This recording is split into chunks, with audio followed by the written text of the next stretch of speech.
Hey, good evening. I am Annie Rodgers with Crown Real Estate, and I am here with my fantastic lender friend, Matthew Watts from Icon Mortgage. And we are going to talk this evening about how to buy a new home while selling your current home. So I will turn it over to Matt. Hello, everybody. I'm Matt Watts with Icon Mortgage. I've been in the mortgage business now since 2005, and I've provided lots of loans all over Michigan. I work exclusively in Michigan, and I feel like in that time I've pretty much come across just about any scenario in the loan world. And Annie and I were talking the other day about how to maybe bring some clarity to some of the more difficult situations. And the first one that we thought we would tackle is trying to both buy and sell at the same time, because it is one of the more difficult situations that you run into. Certainly manageable though, and hopefully we can provide you with a few good tips that you can take with you today that to help make it even that much easier. So we're going to start and kind of go back and forth and hopefully provide some clarity. So when you're looking to buy and sell, the very first thing that you got to do is, of course, assess your ability to do that. Okay. And then you do this basically just through the normal pre-approval process.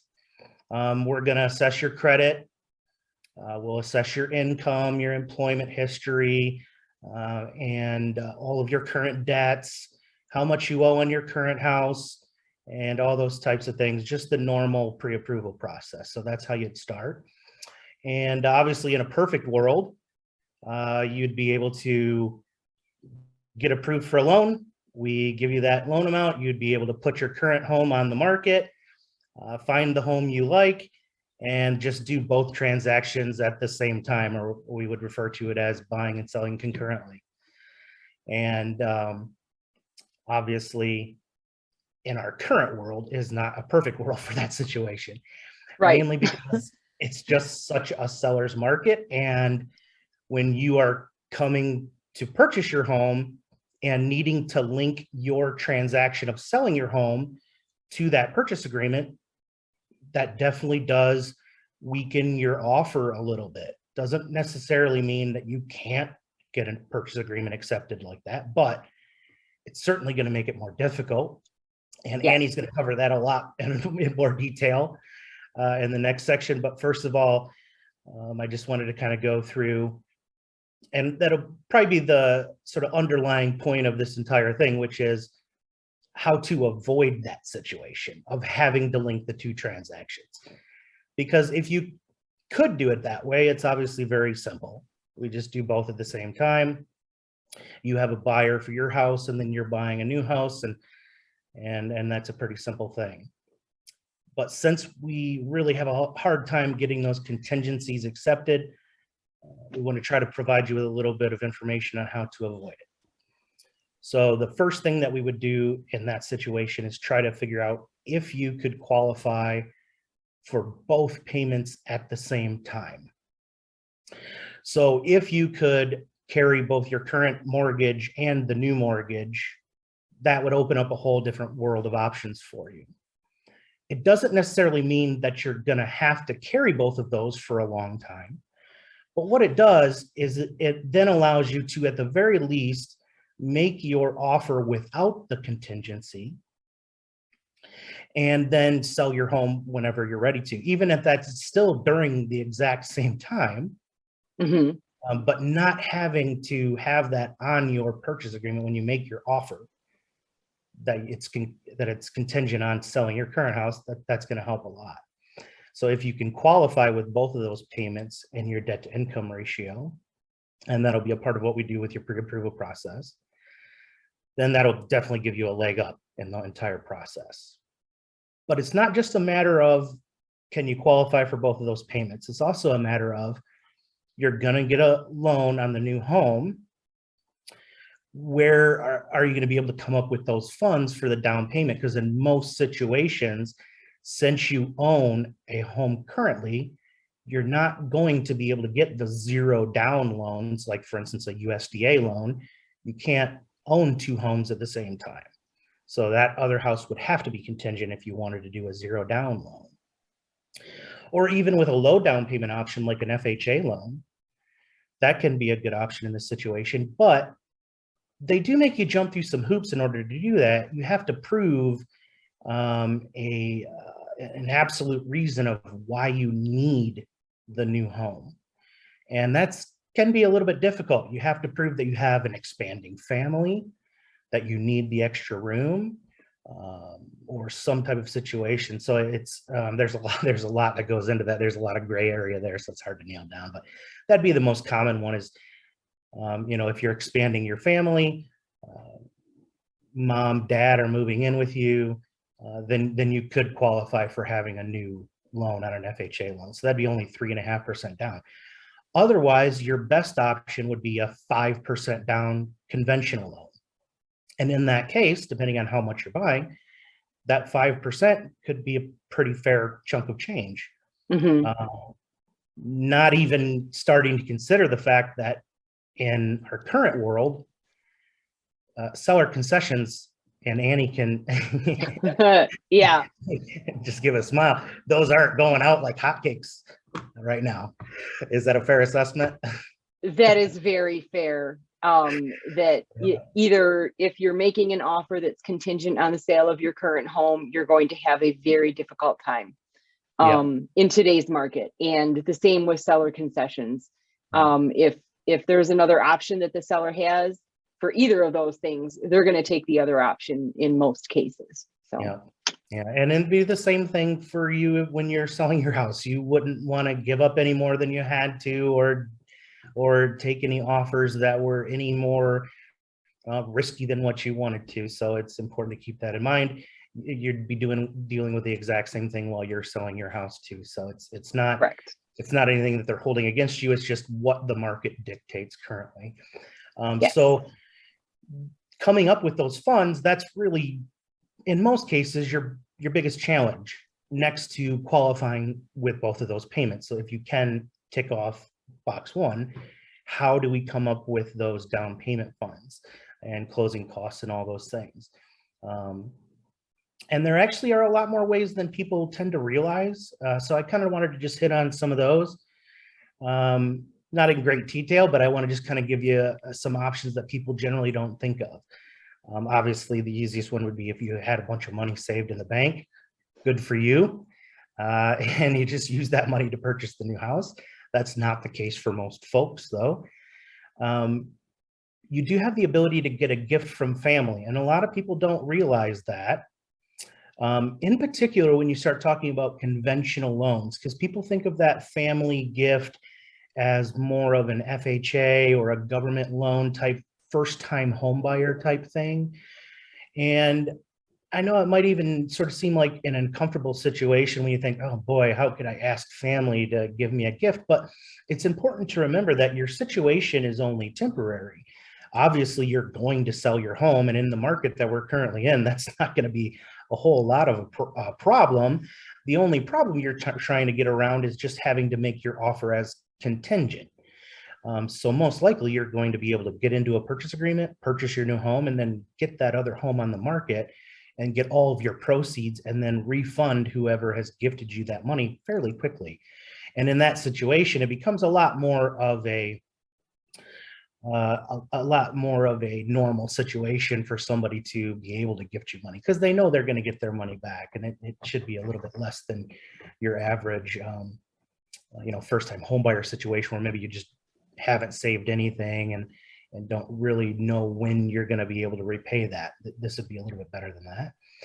Also, a lot of people tend to not realize that they actually have access to money in their 401k.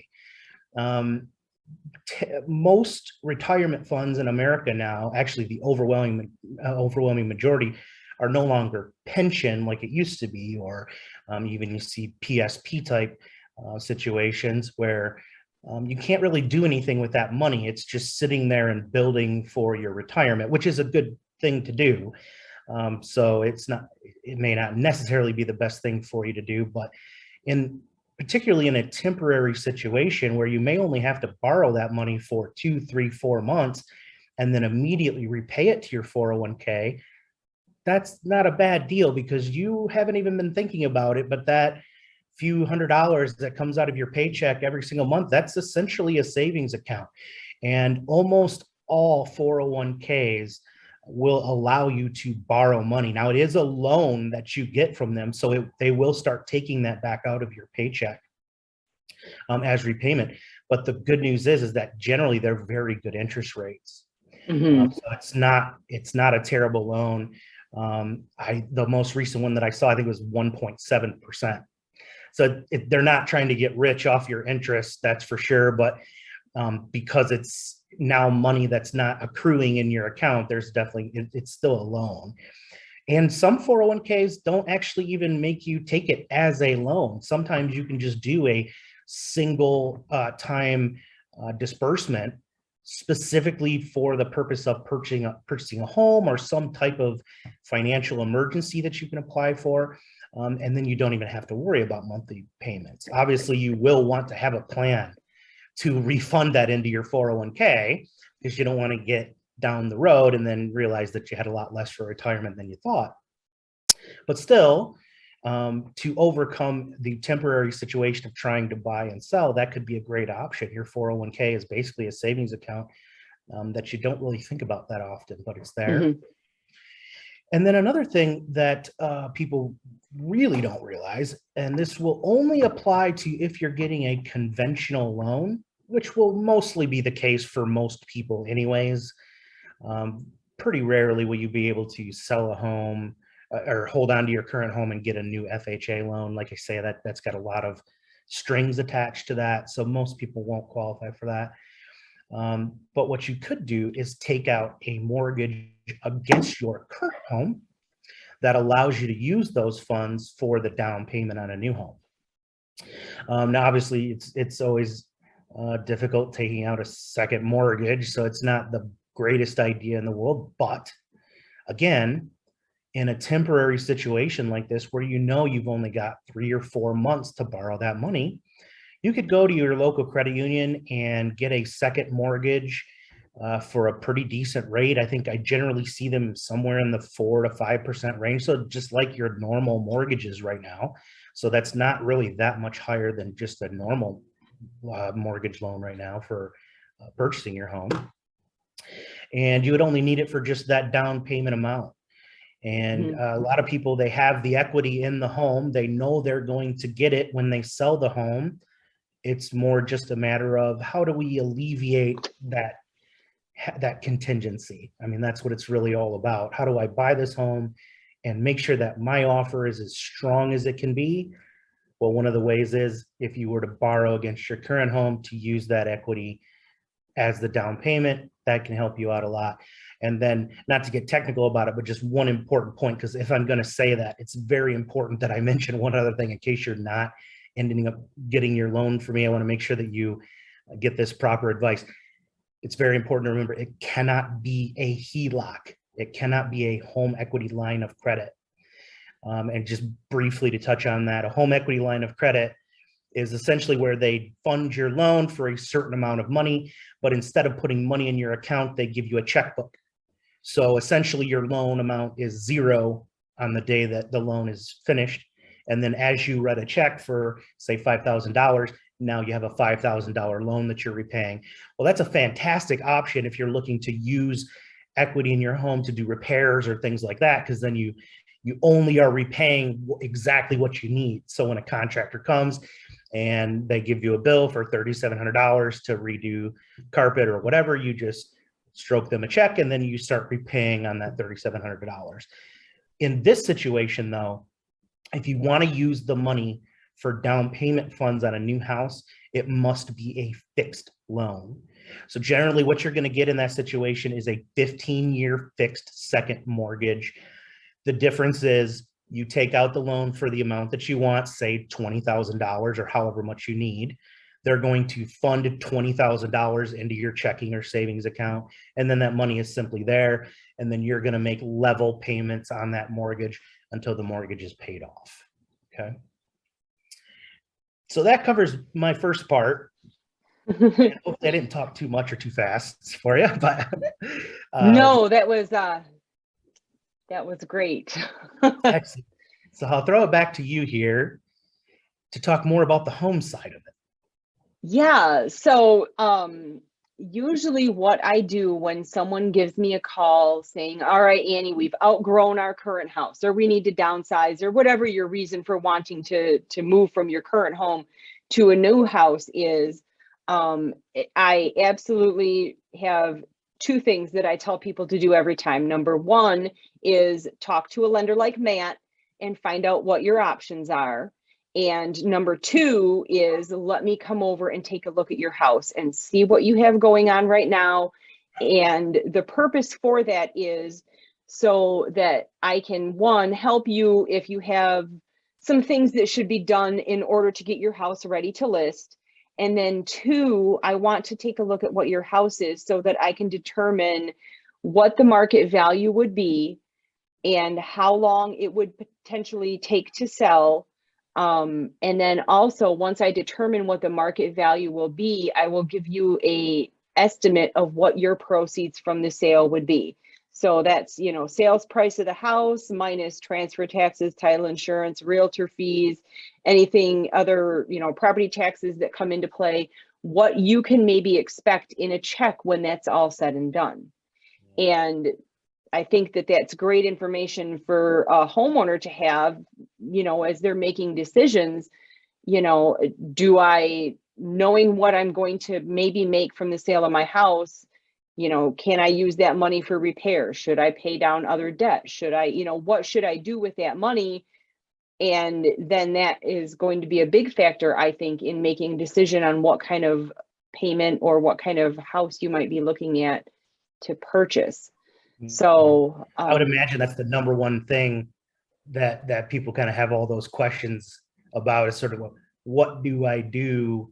Is it better to allot that money to repairs, or is it better to allot that money towards down payment of the new home, or how do I need it most? And that's where talking to somebody like you makes the difference, because it's different for everybody, right? I mean, yeah, it's different for everybody. And I think that even if as a homeowner you're thinking about doing this maybe 3, 4, 5, 6 months down the road, it does not hurt one bit to start having those conversations sooner rather than later. Particularly if there are some things that I feel you should do for your house to help it with marketability.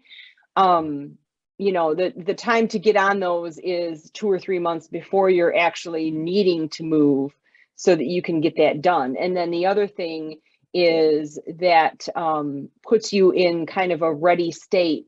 Even if you think you're going to wait until summertime to move, if the house that you're in love with hits the market next week, now you're prepared because you've already talked to me, you've already talked to Matt, where you can stand with this, what you're looking to make off of the sale of your house, and where you stand as far as financing for the new purchase. So then you can call me up and say, hey, Annie, this house hit the market. It's exactly what we're looking for. I can say, you've already talked to the lender and you already know where you're at with a pre-approval for a mortgage. Let's go shop this house. And yeah, so don't wait to make those calls. If you're thinking about doing something like this, start some conversations with your realtor or me and your lender sooner rather than later. We kind of touched a little bit on the contingency part, and now that I have the floor, I wanted to talk about it a little bit more. So particularly now, and this is March of 2022, we just came off one of the biggest Februarys that we've had in real estate in a while. And it is very difficult to get sellers to accept an offer that is contingent on the sale of another house. It's, by no means impossible, but the truth of it is difficult. For houses that are priced well, in decent condition, that have hit the market, they are seeing a number of showings and in many cases getting multiple offers. If there are other offers on the house that do not have a contingency, they will almost always be picked over an offer that's contingent on the sale of another house. Almost always. And the reason for that is, from the seller's standpoint, they have their own goals and reasons for selling their house. And, and it is risky for them to tie their real estate goals and sale of their house to a whole nother transaction that they don't have any control over. Yeah. So, Scary enough, just committing to a person trying to buy your house and the trust you have to place in them to complete their transaction. right. Another transaction. Yeah, linking another transaction with a whole nother buyer that's even further removed. So there's a tremendous amount of risk for a seller to do that. And the kinds of homes where I'm seeing those contingent offers accepted are ones that are maybe in a little bit rougher of shape, have been on the market for a while, and haven't had any other offers. One other thing that I think bears worth mentioning is, in many cases, if a seller does accept your contingent offer, they're going to continue to market their home. In almost every case, they're going to continue to market the house. They're going to continue to have showings. And in a lot of cases, if they do get another offer that does not have a contingency, they're going to probably come back and ask you to either remove the contingency or cancel the contract. So it is all around a much more difficult journey if you are trying to do it in that order, with the contingency on the sale of your current home.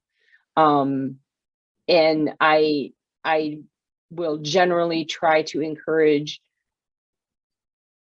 people who are looking to sell their house and buy a new one to explore other options, just because of the nature of the market that we're in right now.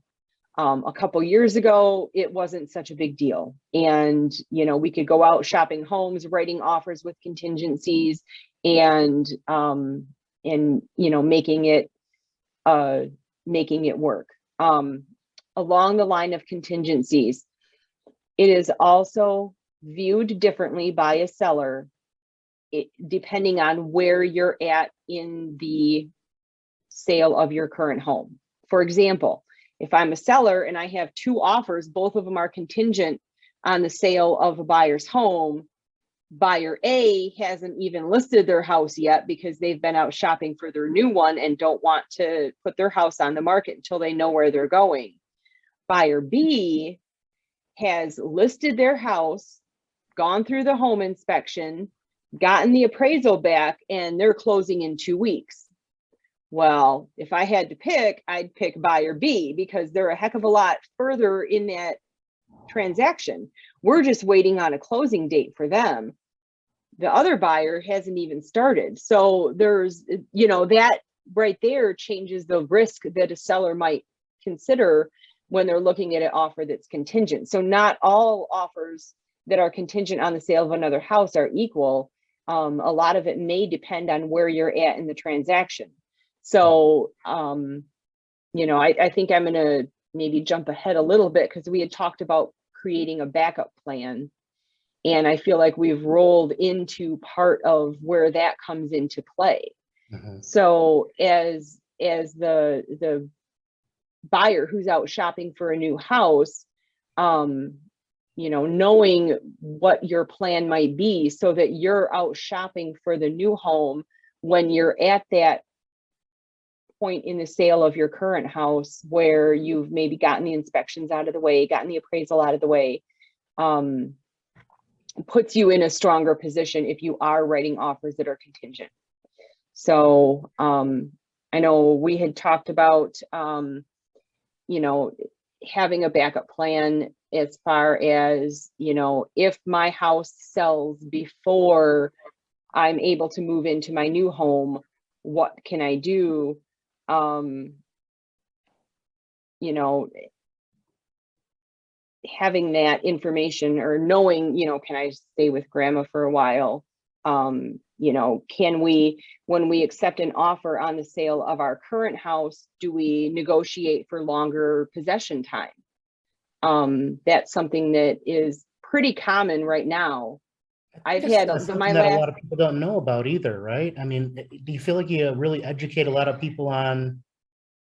I don't think people realize how much occupancy you could potentially get, and that's a factor of fear that maybe keeps them dragging their feet a little bit. Right. I think that that's a very good point. I have not had a problem lately with the last few listings that I have had negotiating for the seller to get up to 60 days after closing to get moved out. So backing up a little bit on that timeline, right? If we list your current house for sale, and I talk with my hands, so don't mind. If we list your current house for sale and accept an offer on it, it's going to be 30 to 45 days to close on that transaction. Is that what you're finding right now? Yeah, right around 30 days, and then call it 45 if we have any kind of a hiccup, but generally 30. Yeah. Okay, so you've already got 1 month that your house is going to be,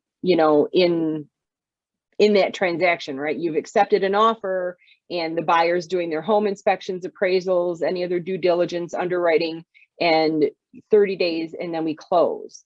And then if you have another 60 days after that, you've got 3 months tied up into that whole process before you actually have to be moved out of your house.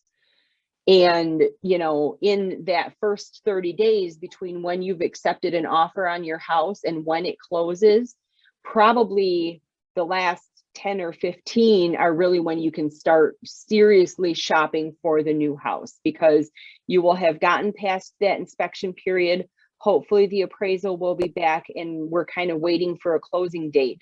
And that's really the best time to actually start seriously shopping, because I feel like that's where, if you do write an offer with that contingency, at least it's got some teeth into it, because the seller on the house that you're trying to buy knows that you're already through the two biggest potential issues with that sale. So, yeah. And I'd imagine if you couple that with having a solid backup plan of what happens if we sell, go through our occupancy, and still don't have a home to buy yet. Well, that may not necessarily be the case, but when you start out having some type of backup plan for that, boy, that's going to really make a whole world of difference as far as, number one, your stress level going through. yeah. Obviously, it might not be ideal that you have to move twice, but just at least opening yourself up to that possibility and having that as a real possibility in your backup plan and dealing with that right off the bat, I think goes a long way to just helping everything work a little smoother for you. Now, obviously, that's not what we're shooting for. That's not the goal. That's not what we're going to try to do for you. But it's important to understand that you have to have a plan, and you have to have a plan B as well. Right. And I think, especially when you're at the point where you're shopping for the new house. And this is where, especially, if you're into the occupancy period on the sale of your current home, or you're, as that period closes down, if you don't have a backup plan, that can put a tremendous amount of stress on you to maybe make a decision on a house that might not be exactly what you're wanting, because you need somewhere to go. So I think that having a plan B on the front end, like Matt said, that's never the goal. The goal is always that we sell we're able to sell the house and you are able to move into the new one. But it's every situation is different, and it's not always feasible. And I think that, knowing that you have maybe another place to stay for a little while is some insurance for yourself, and definitely lets you take a deep breath and say, is this really the house we want to buy, or are we just feeling stressed because we need to find a place to live? So Yeah, yeah, absolutely. And ultimately, having that type of a plan, which is your point that you made earlier about starting as early as possible, not to circle back, but I feel like that was just such an important point, because it tends to be that part that people really sort of lag at. They are not, they're hesitant, and that's fine. We have to deal with that always in this situation, because it's a big decision. It's not just a fly by night decision. So there's always going to be some hesitancy or some questions and things, but that's where you have to find the right team for you, find the right people for you, and you have to trust in that team that you've built. You have to find a good lender, you have to find a good realtor, and you have to listen to them, and you have to deal with the truth.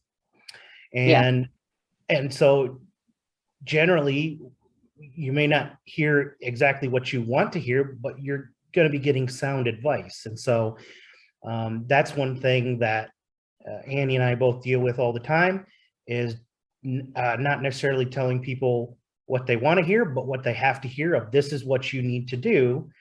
And I think that sort of beginning planning phase tends to be where people aren't as focused and aren't as willing to start diving in, where really that's the most important part. Because before you even get to the point where you need to create a backup plan, first of all, you've got to start figuring out, this is the amount of money I have. This is the amount of payment I can afford. This is the type of house that I want to buy.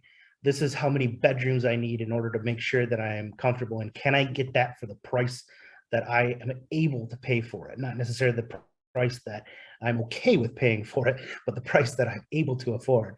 And dealing with all of those things right up front in that initial planning phase, and figuring out exactly what you have and what you can do.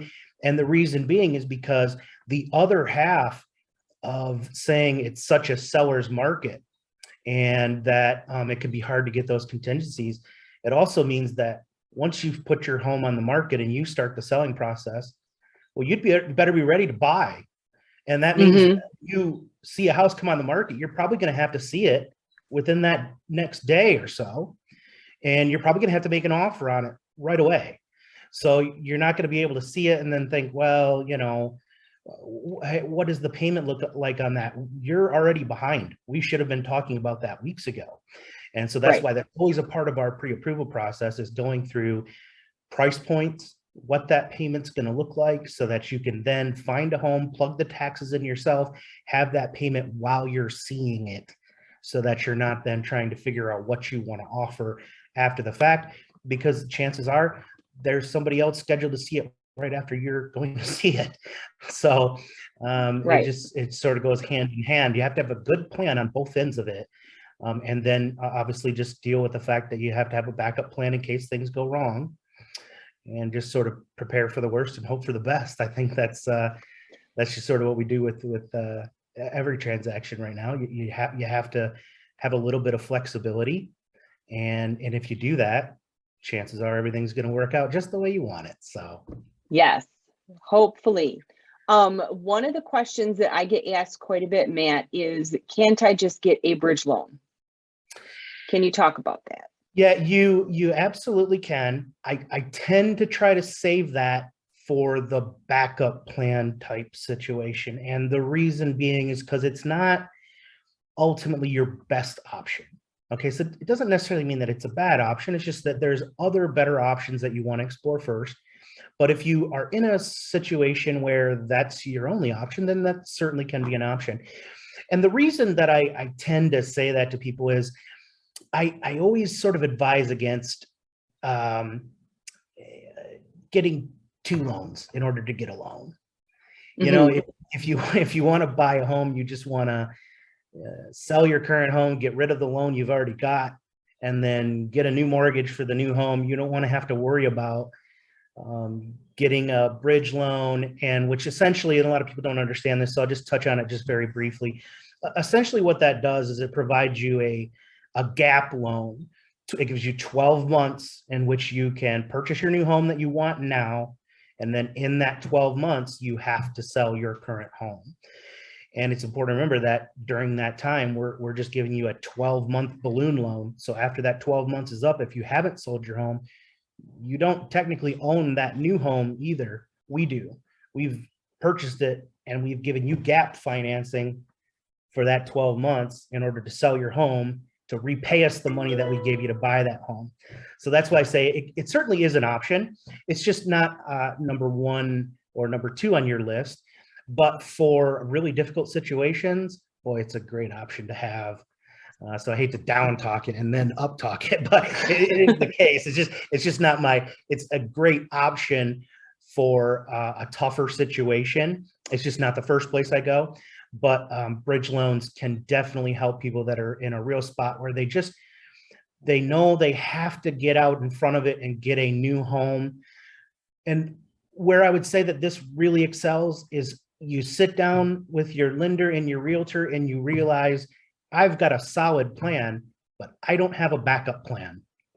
Okay, then a bridge loan is going to be a good idea for you. You absolutely have nowhere that you could get temporary living for. You have nowhere that you could borrow money from. You have nothing else. And I don't mean to make it sound like it's just simply a desperation loan, because it's not a bad loan. It's just that you would want to explore those other options first. So, are bridge loans hard to get? They are harder to get than your regular mortgage, for sure, because not only are we qualifying you, and not only are we qualifying the new property, but we're also qualifying your current home and that home's ability to sell. So we're going to do an appraisal and an assessment on your current home. We're going to do an appraisal on the new home. And so ultimately, you're kind of doing that thing where you've got a linked transaction with a contingency, even though it's not necessarily contingent. So you've made your offer without a contingency, but ultimately it's still contingent, because if that home doesn't appraise, you're not getting the other loan. And we have to assess the marketability and how long that'll take, and that'll include the condition of the property. Now, having said all of those warning signs, if you've already talked to a wonderful realtor like Annie, and she's already said, hey, listen, you can't sell a house with no carpet over the bare floor, subfloor, and, et cetera, et cetera. Some of just the basic things that you would want the home to be in good sellable condition, then you'll be fine, because it's a seller's market. Your home should have no trouble selling, as long as it's just in that kind of shape where we can get an appraiser in there that agrees that this home can sell within that 12-month period, then it should be no problem. Okay, thank you. Some of that I didn't know. So I think that, I mean, the underlying message, I guess, that we kind of have is that every situation is different. And, like Matt said earlier, finding that team with a realtor and a lender that you can trust, and talking with them about your options and coming up with a plan. This is absolutely something that is doable. Many people are choosing to do it right now because of, the high home values. They're cashing in on equity that they have in a house and turning around and purchasing something that fits better where they're at in life right now. So it is something that can be done, and having a good team to work with to help guide you through the process is going to give you a lot of confidence as you move forward. And it's going to take a lot of the stress out of it. Not all the stress maybe, but a lot of the stress out of it. We'll do our best. Yes, we always do our best, but yeah. So some of the tools that we had kind of talked about that would be helpful for a homeowner that's considering doing this is, tools that we use for marketing, information that you could maybe get from a realtor like me about getting your home ready for selling, we have an email that Matt and I can provide called HomeBot that will take a look at your current house and assess what it could possibly sell for and how much equity you might have, and give you some financial information that would maybe give you an idea of when you need to pick up that phone call, or pick up that phone and call one of us and say, all right, I was looking at my report and it tells me I have some equity. What can I do to sell this house and buy a new one? Where do I stand as far as financing and that kind of thing? That email is called HomeBot. It's something that you can request through either Matt or I, and it is helpful information for homeowners, whether you're thinking about buying a new house or not. It is kind of nice to see, how much equity you maybe have in the house, or some of that financial information. And So keep track of it regularly. So it's not the kind of thing you just look up on Zillow and have no idea what kind of information you're getting. It's something that actually can be custom tailored to you, to your home, and help you track it over time. So in particular, if you're kind of really in those very beginning stages of trying to figure out what could I do, you'll find that extremely helpful. Feel free to reach out to us anytime to get set up with a HomeBot account, and it'll email you basically, I think once a month or once a week. I think once a month. Once a month. Sends out an email once a month with information. So it's not it's not going to overrun your inbox or spam you. Matt and I aren't like that.